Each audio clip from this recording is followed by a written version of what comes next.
Alright, what's happening, y'all? It's your boy Rico from Street Scores. Wanted to take a look at the whole Landon Collins situation. A lot of this is just hypothetical speculation and all of that type of stuff. I just want to think out loud, and I definitely want y'all opinions in the comment section. I just want to think out loud and figure out what exactly to do with Landon Collins. We're not only going to look at his contract situation and dive into whether or not there's a way we can escape it and just end up cutting him, and we're also going to dive into the possibility of him moving to linebacker. Is it possible? Is it the right thing to do? Is it smart? So there's going to be film session. There's going to be stat analysis. All of that wrapped into one video. So let's get it.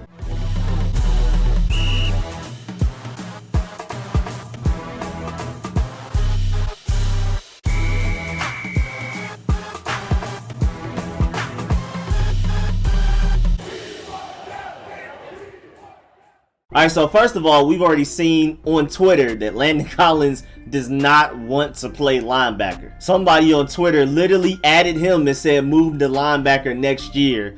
And then he replied, I'm going to stay at safety. So apparently he doesn't even want to play linebacker. So that's a problem in itself. So again, that's why a lot of this is just speculation or whatever. I mean, at the end of the day, if Jack Darrell asks him to play a lot of linebacker, then I'm assuming he probably will just do it. I mean, he's getting paid millions of dollars. But we can see that he's not going to be the one to step up and volunteer himself to play linebacker. Probably just because of durability. Linebackers just take more hits, just take more mileage per game. But let's start with this. First of all, if Darius Leonard can play linebacker at 215, Mike linebacker at that, I mean like the one where you need to probably be the heaviest, the stockiest, Landon Collins can definitely play like a will linebacker, which isn't that bad of a transition from strong safety to will linebacker at 220.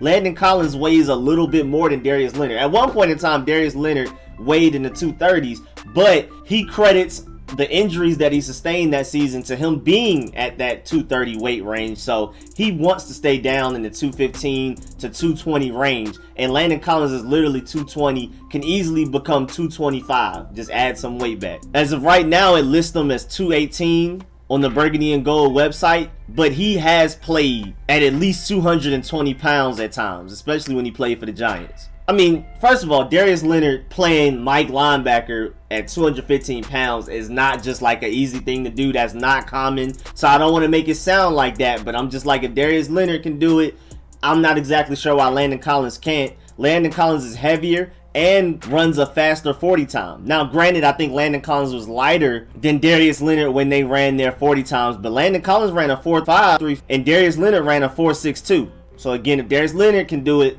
why can't Landon Collins? And then before we move on to the film session, Landon Collins' stat lines literally sound like linebackers. His 2019 season where he played at least 15 games, he had 117 tackles, led the team, with 78 of them being solo. He had 1 sack, 2 forced fumbles, and 4 passes defense. I mean, those are literally like will linebacker numbers right there.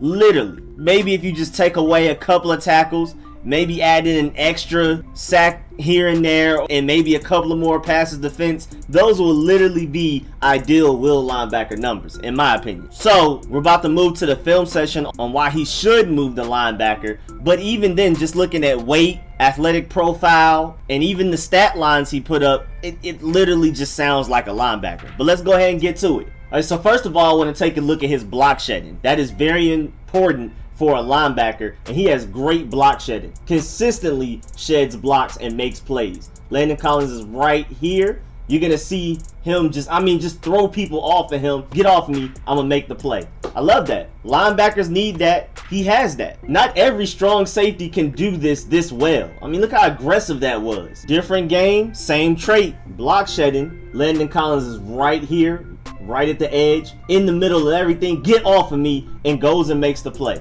Landon Collins does this block shedding thing very well. It's almost unfair when it's a wide receiver. I mean, you can see that right there. He block sheds well against tight ends, and when it's just a receiver, I mean, it's just food. That guy was just food for him.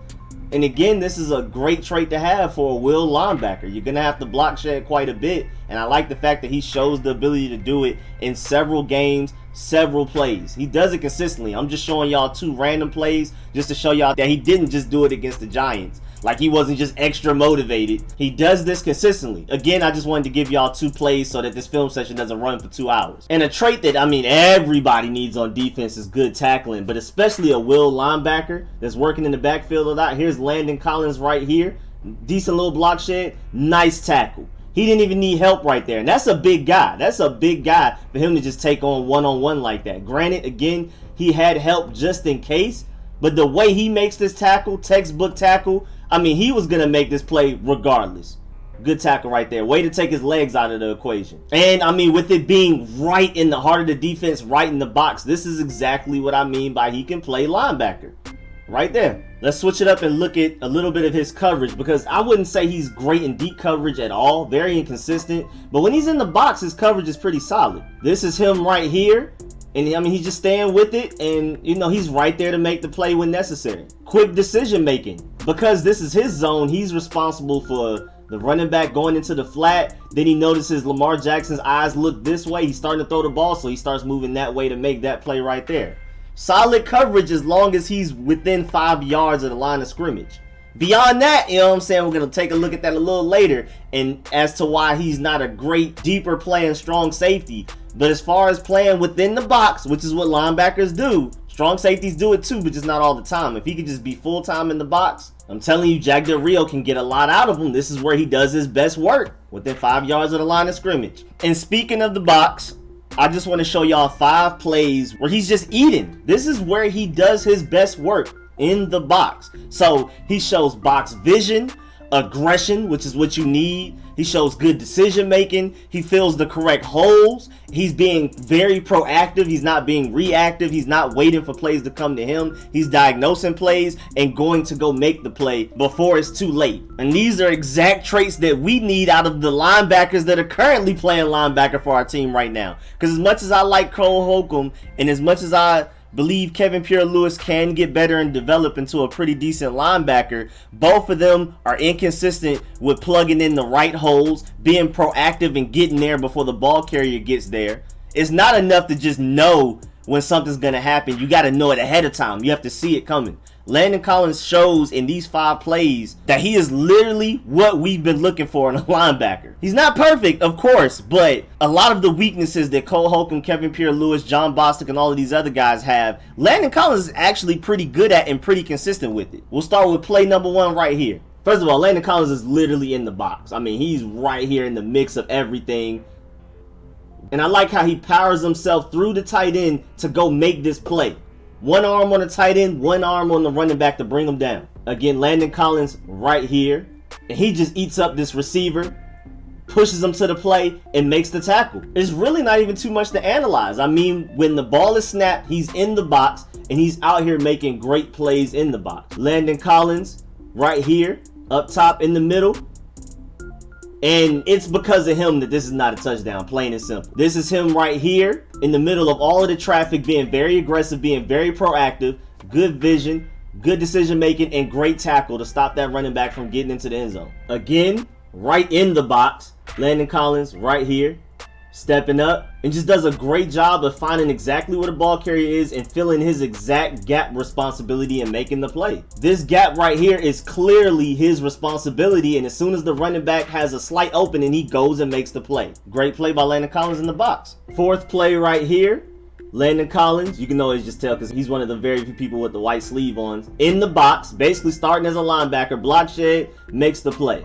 Wasn't a great block shed, but it was good enough, and he tripped up the running back. Not one of his best plays, but it just shows that he's willing to get really aggressive, fight with receivers in the middle of the field, right in the box, get off of me, and I'm going to go trip him up. And the last play for this example, right here, Landon Collins right here in the box, like I've been talking about. And just watch how he just makes a good play, good vision, proactive, way to fill your correct gap, and way to make a good solid tackle on one of the better running backs in the NFL.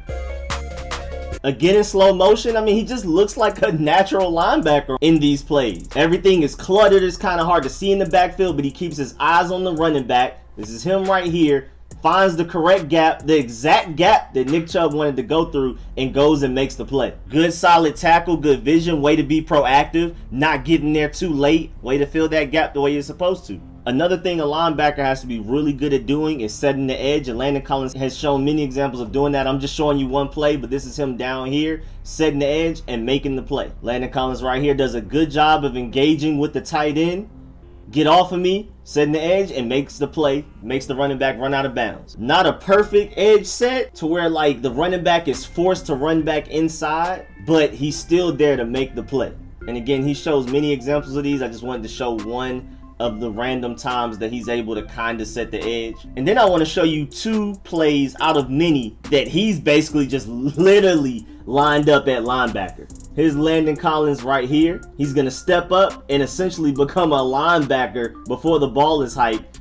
And then just watch how he makes the play on Daniel Jones. A lot of people can't make this play. Daniel Jones is sneaky fast. We've seen from how he's beat us and how he's ran against us that he can be sneaky fast. So good open field play by Landon Collins right here. And again, the main point that I'm making, pre-snap, he's literally a linebacker. I mean, this is literally, he's with the linebackers, and he makes a good play right here. And if it wasn't just a 2 linebacker formation, if Landon Collins was technically one of the 3 linebackers, he is technically where the Sam linebacker would be, because this is the strong side of the offense. This is where the tight end is at. So he's technically playing Sam linebacker, but either way it's cool. As long as he's the outside linebacker and not one of the mics, I believe it can work. I prefer him at will just because of his size and his speed. But on this play, especially with him not having to fight with the tight end, it's pretty solid for him to be the Sam linebacker right here. And again, most importantly, he's the outside linebacker. That's all that matters at the end of the day. Again, the second example of many, Landon Collins right here, literally just another linebacker. Again, kind of like a Sam linebacker.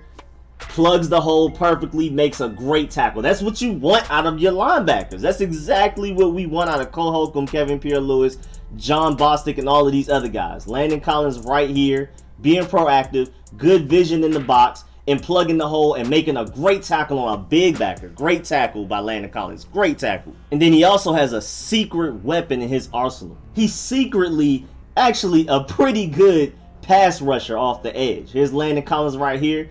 Get around him, real smooth, strip sack. Great play by Landon Collins right there. You can definitely send him off the edge more often if he's playing more of a linebacker role than a safety role. If he's involved in the box more, you can blitz him. You can send him to rush the passer and everything. I mean, look how smooth this is. Get off of me, tight end. Move. Oh, my, bro, that's too smooth, bro. That was a beautiful pass rush.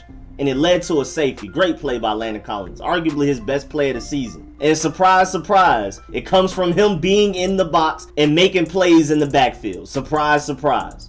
His worst plays are on the back end of the defense. His best plays are in the backfield or within the box, just within 5 yards of the line of scrimmage. Of course. Sounds like a linebacker to me. And this transition has been done before. Deone Bucannon made the transition, and he's even smaller than Landon Collins. And it's not even like Landon Collins is old. He just turned 27 in January. Like, him moving to outside linebacker can be very prosperous for us and him. I think the rest of his career could be very successful if he just moved to linebacker. Now, I mean, I see the point where if you're playing linebacker, you get hit more, you're banging more, so your longevity may be shortened a little bit. But when you're out here making plays like this consistently within the box, I don't see why you wouldn't want to just live here, eat here all of the time. And again, Deone Bucannon did it. I think Landon Collins is arguably more talented. And if Deone Bucannon can do it, why can't Landon Collins? Especially with Landon Collins being bigger. Now, I just want to show y'all a couple of plays of him being solid in run defense from the deeper strong safety position. Because it's not like he always has to be in the box. He is relatively versatile. I mean, he is a strong safety at the end of the day right now. So it's not like he can't make good plays from a deeper strong safety position from outside of the box. But my point is that he does his best work in the box. And I believe that's where he should be most of the time, rather than him being at a deeper strong safety position most of the time and dealing with deep coverages and things like that. Plus, Washington last season played with 5 DBs on the field, which is like a nickel personnel, over 60% of the time. But the only thing is, you had Kendall Fuller, Ronald Darby playing outside corners. You had Jimmy Moreland, Cameron Curl basically in the slot or overhang positions. And then we had whoever we had at deep safety. And I felt like, you know, Trey Boston or Marcus Williams or somebody like that would fill that role perfectly in place of the guys we had doing it last year, like DeShazer Everett, Jeremy Reeves, And I mean, even Landon Collins sometimes was the guy that was furthest back, which isn't healthy. But those 5 DBs gelled pretty well together. So it's like, out of those 5, who do you replace Landon Collins with? And that's my problem. Fuller and Darby have to play outside corners. Cameron Curl clearly showed why he should be the starting overhang strong safety guy. And so do you put Landon Collins in the slot? You know what I'm saying? Like, Jimmy Moreland's actually pretty solid in the slot. And Landon Collins is definitely not going to be the deep safety guy. We've already seen the Troy Apke experiment failed. I like Deshazor Everett, but he's not a rangy free safety at all. His best trait is tackling, and that's not what you exactly prioritize at the free safety position. It's nice if they have it, but we need a rangy guy. And Jeremy Reeves still has potential to grow, but I just don't trust him yet. And again, Landon Collins for sure is not playing deep safety. So I mean, out of Fuller, Darby, Moreland, Curl, and a deep free safety, us running nickel 60% of the time, who does Landon Collins replace? Who does Landon Collins play better than? Because Landon Collins is definitely not better than Darby and Fuller at outside corner. He's not better than Moreland in the slot. And we've seen Curl ball. I mean, Landon Collins is not better than Curl at the overhang position. So with us paying Landon Collins all this money, he's just going to have to move the linebacker for it to make sense. Unless you just rotate guys in and out and just, you know, to give Moreland or Curl some rest, bring Landon Collins in to play that position. But paying him $15 million just to play as part of a rotation is pretty wild. But back to the original clips I wanted to show y'all is that he is pretty solid in run defense from the deeper strong safety position. I just went on that little rant to explain why it's hard to put him there, because who do you replace? But Landon Collins right here, still solid in run defense from a deeper safety position. He doesn't have to start in the box. He doesn't have to be in the box all of the time, but it definitely just works better. But I still like these plays from him from the deeper safety position. As long as it's against the run. Against coverage, against the run, pretty straight. The second of 3 examples, Landon Collins, relatively far back. Not as far back as the free safety, but as a strong safety, he's clearly further back than the linebackers. And still making, you know, pretty nice plays in run defense. Stepping up, filling the correct gap, and making the tackle for minimal gain. And the last example I'm going to show of him being pretty good in run defense from the strong safety position. Again, Landon Collins right here. Makes a really nice open field read. Goes and fills the correct gap. Doesn't make a great tackle, but you know what I'm saying? He was there to make the play. Because this is a pretty wide range of space to work with. So the fact that he was able to track him down and get a nice hit on him, you know, that's pretty good. It's pretty solid right there. But one of the main reasons that he needs to move from playing a deeper strong safety position to being basically permanently in the box if possible. Again, I mean, he makes solid plays in run defense from a deeper strong safety position, but he struggles in coverage from back there. Now, here's a pretty solid coverage play. I think it was more so a bad read from Kyler Murray, but this just shows how inconsistent he is, because he'll make a play like this one. This is Landon Collins right here, makes a good jump on the ball, gets the interception, but literally in the same game, similar coverage responsibilities just lost. I mean, how do you lose the #1 receiver on a team? This is Landon Collins right here. I mean, all of this is his zone responsibility, and he just like falls asleep or something. I don't know what that is. That's clearly his fault. And he struggles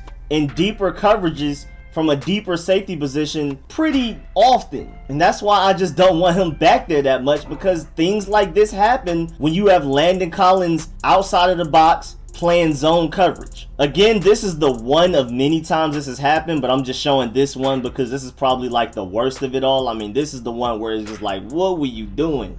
Maybe he just had his eyes on the backfield, and you can just clearly tell that he loves the backfield. You can see that he's just itching to go make a play in the backfield and completely forgetting about his deeper coverage assignment right here. I mean, he's just itching to go make a play back there because that's where he does his best work. And then his man coverage is also a little iffy. This is Landon Collins right here, basically in man coverage against Zach Ertz.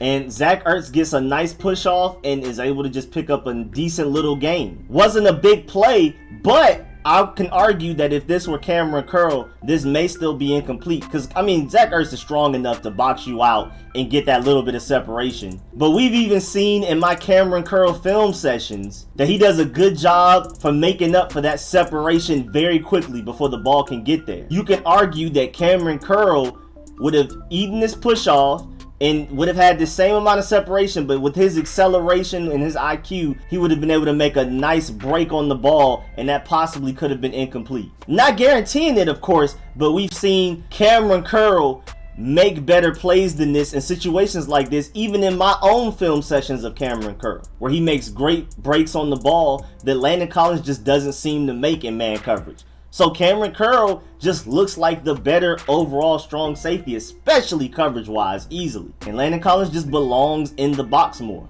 And then a weird thing is that, like, he's a great open field tackler behind the line of scrimmage or around it when he starts off around the line of scrimmage and really close to the box. But when he starts like back here and he moves up at the last second and it's a lot of open space, his lack of athleticism shows right there. Some guys are just faster and more athletic than him. When he's already right here where John Bostic is and is able to just go and make the play immediately, as we've seen from previous clips in this film session, he's able to make the tackle and he'll just make the stop right here. But with him having more depth on the back end, it gives more athletic running backs a chance to just run around him. It seems like his open field tackling behind the line of scrimmage is A1, but as soon as a runner has the ball past the line of scrimmage in open space, it just seems like Landon Collins struggles to make the play. This is just a lot of open space right here. And again, I feel like if he were right here before the ball was snapped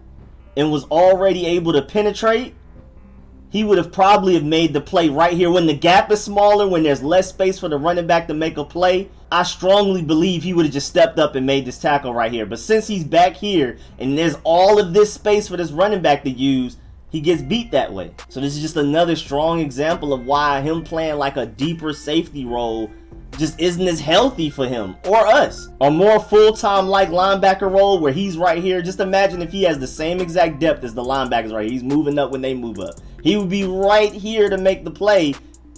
But since he's back here, all of this space for the running back to use to run away from him. But yeah, man, all in all, I mean, the best way to put it, if there was no such thing as passing the ball in football, if NFL offenses had to literally run the ball every play, every game, Landon Collins would probably win Defensive Player of the Year. Because his run stopping is pretty A1, especially when he starts from in the box. But when you ask him to cover, when you ask him to make open field tackles out in the wide open space towards the back end of the defense, that's where he struggles. But I also want to take some time to analyze his contract situation, because it seems like if we cut him, he's just going to cost all kinds of dead cap money. Like literally right now, if we were to cut him today, he would be $18.8 million worth of dead money this season, and that would definitely hurt our pockets. We could not afford to do that with all of these potential free agents that's about to hit the free agent market, and we have a great chance to build this team to be true Super Bowl contenders and fill in a lot of the holes that we have. So, you know, just cutting him and eating up $18.8 million worth of dead cap money, we don't want to be the Eagles with the Carson Wentz situation. So there is a chance where if we wait till after June 1st to cut him, it would be $9.2 million worth of dead cap, and we would gain around $8 million worth of cap space by cutting them. Now, the strong disadvantages to that. First of all, cutting them after June 1st, it just seems kind of disrespectful towards him. It would be harder for him to find a team, especially with the free agent market closing and things like that. I mean, it would just be kind of evil, sinister to do that to him, because a lot of roles will already be filled. A lot of signings will already be made. A lot of teams won't even be looking for a Landon Collins type of player by that time. So his market wouldn't be as fruitful. He wouldn't get as much money. There wouldn't be a bidding war for him by then.